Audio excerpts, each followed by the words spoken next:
A man walks into a bar. It hurt. Two men walk into a bar. You'd think the second one would have ducked. You get it? Because it's not a bar like where you get drinks.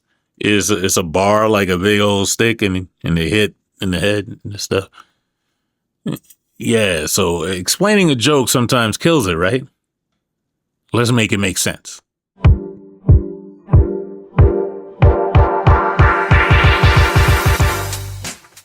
But now we come to Bob Saget, and that's why we're all here. Bob?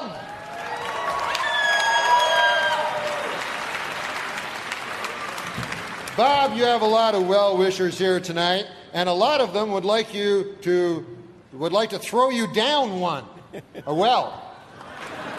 They want to murder you in a well. Seems a little harsh, but apparently they want to murder you in a well. It says here on this card. So at a structural level, jokes have two lanes. There's the interpretation you know and the interpretation you don't. And the punchline reveals the interpretation you don't know, right? So you have the expectation, the subversion of that expectation. That's a joke. You're writing the obvious, and then the punchline gives you the hidden. That snap, that's where the laugh lives. That's just how it functioned. Not every joke, but basic setup punchline. If you want to know more, look up something called Incongruity resolution theory. It'll go into it more for you.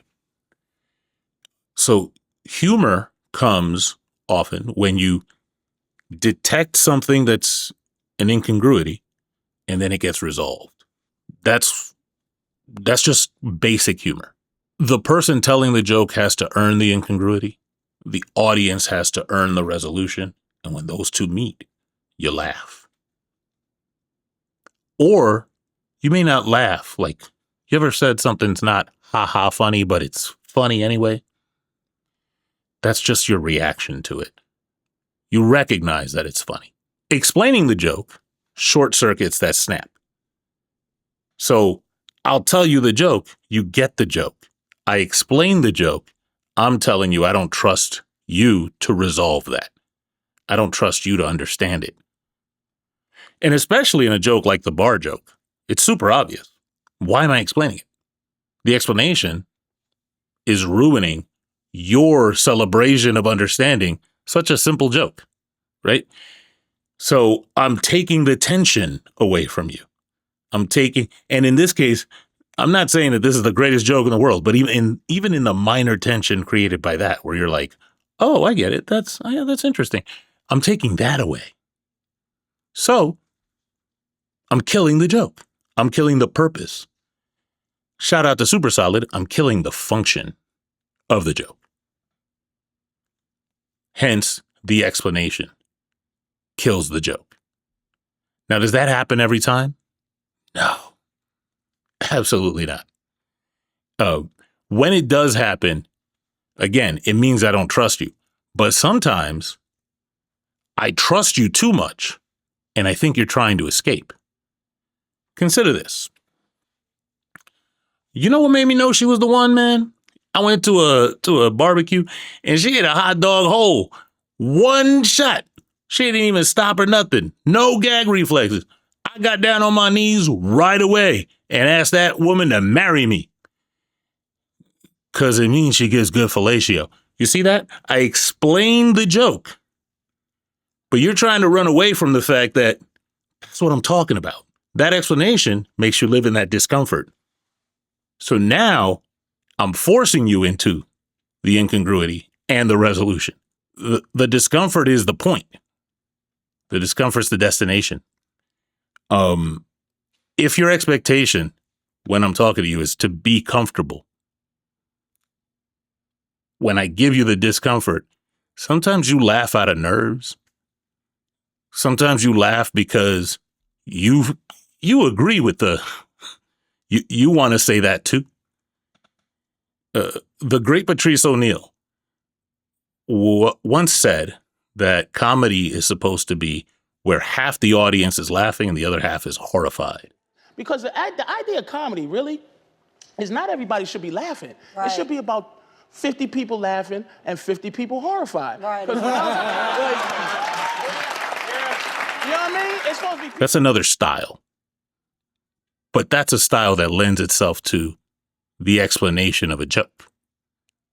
It doesn't kill it when you force someone to look at what you just said and then say, yeah, that I said that, and that's the thing.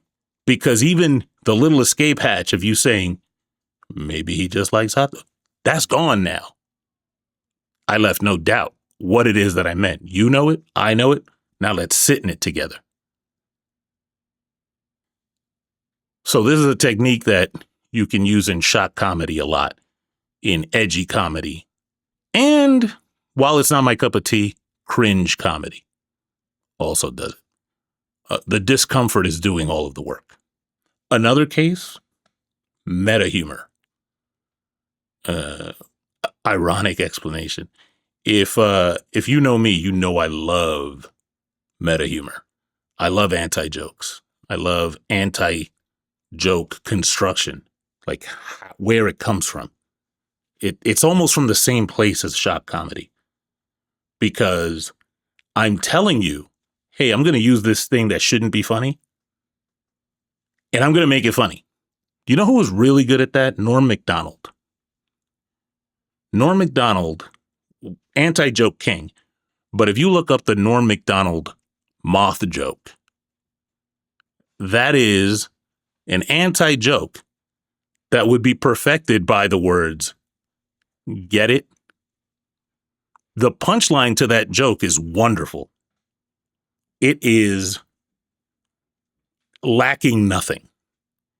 You laugh through the anger at the punchline, but the explanation and the get it only prods you more into laughter. Gilbert Gottfried was good at this too. Look up some of his. Like if you look up Gilbert Gottfried telling something called the aristocrats joke, there are a whole bunch of explainers in there that add to the funny. So where does that leave us? Jokes typically run on tension and release. Tension, release. It's rhythmic, release. Explanation can kill the tension before the release, or it can ruin the time you have to enjoy the release. No pause, because release. Anyway, so when the joke's tension is the point, is the punchline, explanation may not release the tension. It could build it. It can hold you there. It can keep you in the funny. So as a general rule, don't explain the joke unless the point of the joke is the explanation. And this is good advice for writers. This is good advice for comedians. This is good advice for telling jokes at dinner. And look, I recommend you telling jokes at dinner is a good place to practice this. So when someone says, I don't get it, you should ask yourself, am I about to help this person laugh? Or am I about to admit that I don't trust my own joke? I hope that made sense. I hope that helps. And if you enjoyed this, hit the like button, subscribe, tell your friends, watch some of the other episodes, and I'll catch you next time. You know how you can tell how pretty a white woman is? The value, you look at her and then you wonder how long they would look for if she was missing.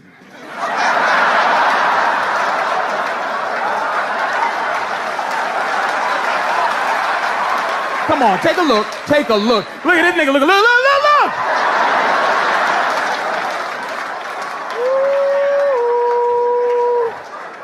I saw you look mad, sweetie. How long, if you was missing, how long you think they were? How long you think they were? Exact, she went.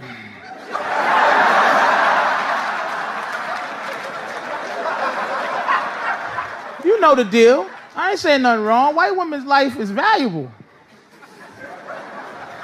What's his name? Joran Vandersloot, right?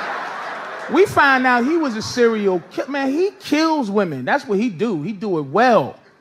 You know what I mean? We know the girl that he supposedly had, what's the girl in Aruba? Natalie Holloway, right? But the one, he just killed a girl in Peru. What's her name? Exactly.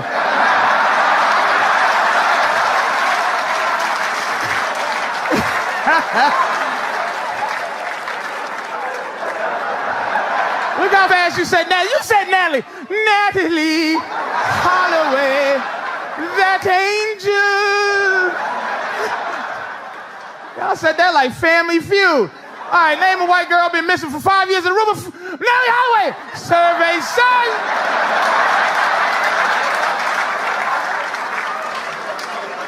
Name a Peruvian girl that was killed yesterday.